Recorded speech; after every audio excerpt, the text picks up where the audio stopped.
ঢাকা শহরে মনে হচ্ছে যেন পরিচয়ের মানদণ্ড হচ্ছে এটাই।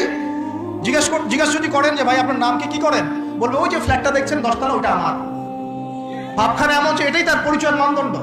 সে কি করে, তার শিক্ষাগত যোগ্যতা কি, কোন প্রফেশন, এগুলো বড় কথা নয়। ওই যে ফ্ল্যাটটা দেখছেন 6 তলা ওইটা আমার।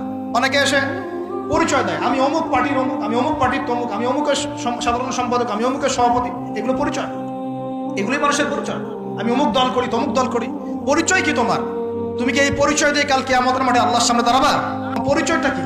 পরিচয় হচ্ছে তোমার শিক্ষাগত যোগ্যতা কি, তুমি সমাজকে কতটুকু সার্ভ করতেছো, তোমার ইলমি যোগ্যতা কি, তুমি 5 ওয়াক্ত নামাজ পড়ো কিনা, তুমি ইসলামপন্থী কিনা, তোমার সুন্নত আছে কিনা, তুমি দিনের জন্য কি করো, এগুলো তোমার পরিচয়। আল্লাহ রাব্বুল আলামিন আমাদের কথাগুলো বোঝার তৌফিক দান করুন। আমাদের সমাজে হাইলি কনস্ট্রাক্টেড বিল্ডিংস এর প্রতিযোগিতা চলছে।